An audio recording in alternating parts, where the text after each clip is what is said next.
This news update is brought to you by... Say hello to Shanta. Shanta is an entertainer, but she also loves to be entertained, which is why she has Flow TV brought to her through Flow's 100% fiber to the home network. It's great for busy Shanta because she can control the time she watches her favorite shows, play back from the start in case she missed it, or even record with cloud video recording. And with her Flow services bundle, enjoys much more for much less. Visit any Flow retail outlet, call 1-800-804-2994, or visit discoverflow.co to find out more. One-of-a-kind connection. This is how we flow.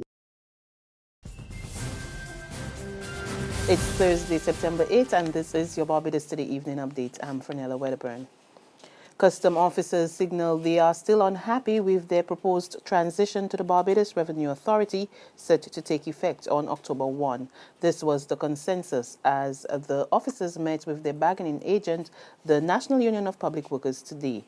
Acting Assistant NUPW General Secretary Wayne Waldron told reporters the workers are adamant that negotiations have not yet been completed. He says the authorities have failed to honor some of their commitments to the workers, and this has led to even more uncertainty. Negotiation process, as far as we're concerned, is not concluded, and therefore the process of opting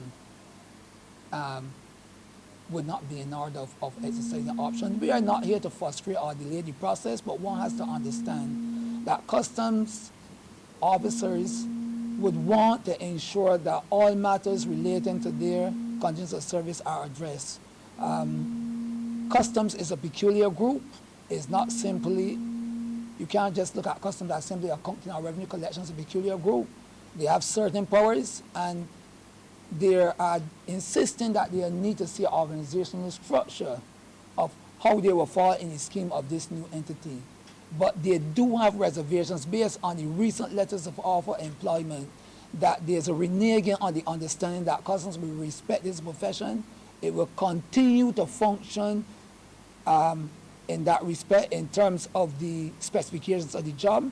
But we are seeing some variations that suggest that even before you fully accept transition, that there's a breach of good faith.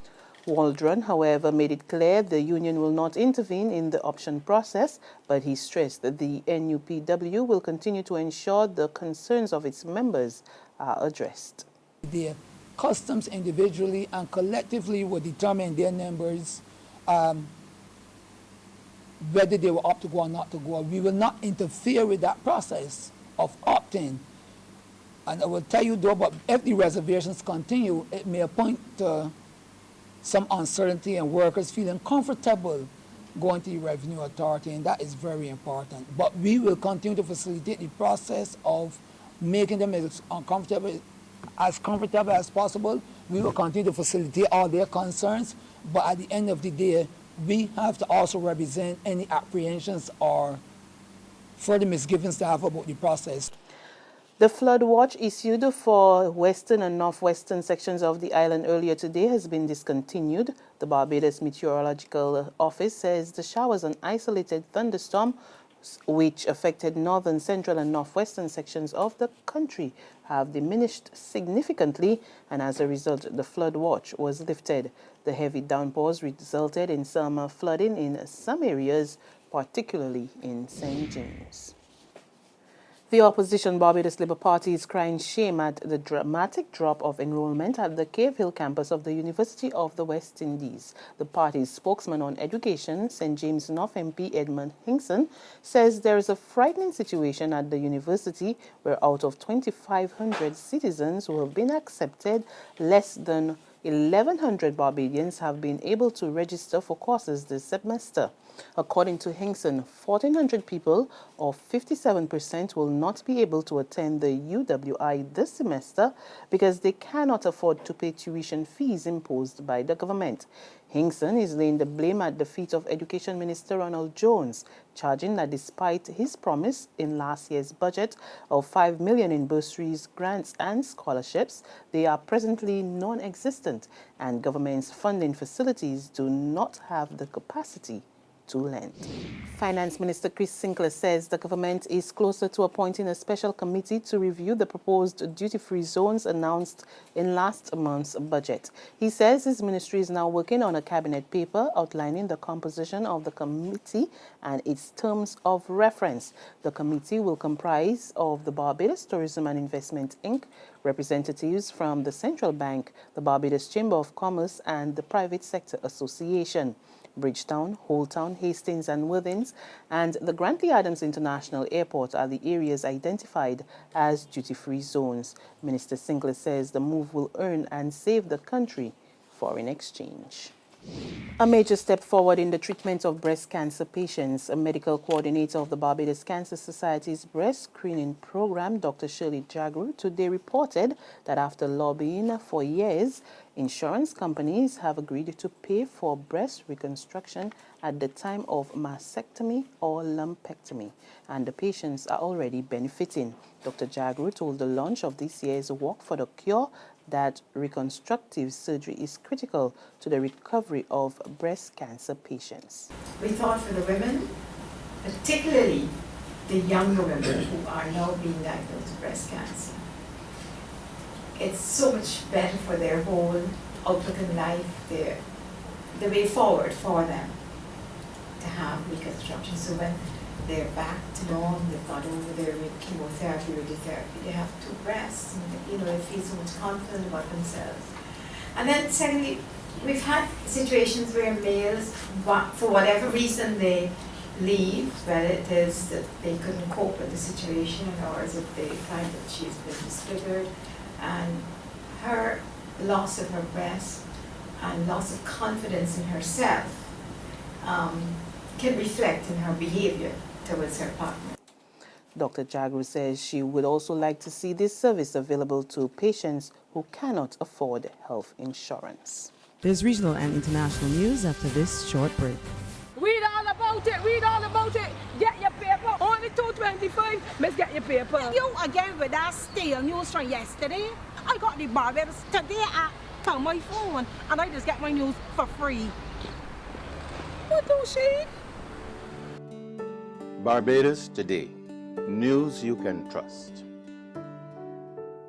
Secure your future, be financially strong. Since 1983, we have been there for you. A smart range of products, great tax benefits. We're the solution to your hopes and your dreams. The Barbados Workers Union Cooperative Credit Union. The Barbados Workers Union Cooperative Credit Union. Humble beginnings to smart loans, smart savings. Save smart and borrow smarter. That's the move for me. Stability, prosperity. We're the solution to your hopes and your dreams.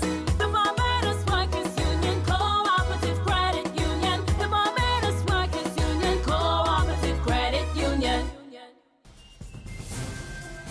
To the region now, Jamaica ska legend Prince Buster died this morning in a South Florida hospital. The singer-producer born Cecil Bustamante Campbell was 78 years old. Prince Buster was ailing for some time after suffering a series of strokes. From West Kingston, Prince Buster was a protege of producer Clement Coxon Dodd. In the late 1950s, he launched his Voice of the People's sound system and label, which released a number of his self-produced hits, including Wash Wash, Blackhead, Shiny Man, and Judge Dredd. Further afield, a 14-year-old female shot another student and wounded another before fatally shooting herself this morning at Western Texas Alpine High School. Brewster County Sheriff Ronnie Dodson said the shooting occurred in the bathroom just before 8 a.m. In the chaotic aftermath, a police officer also accidentally shot and wounded a marshal at the school. We get more in this report. A girl at Alpine High School in Texas shot and wounded another girl before fatally turning the gun on herself. The shooting happened in a bathroom before 8 a.m. Police said the shooter died from a self-inflicted gunshot wound. The other girl was wounded. A police officer was also accidentally shot and wounded by a marshal at the school. The shooting happened less than 3 weeks after classes began and prompted a lockdown. Alpine is a town of 5,900 residents in western Texas, about 200 miles southeast of El Paso. And on that note, we come to the end of our news updates, but for the very latest, visit us at www.barbadostoday.bb. Also, subscribe to our e-paper email updates and like us on Facebook. We're also on Izumi Media in bus terminals and screenplay at supermarkets and gas stations near you, as well as Channel 99 on Flow TV or Mix 96.9 FM. I'm Fernella Wedderburn. Good evening.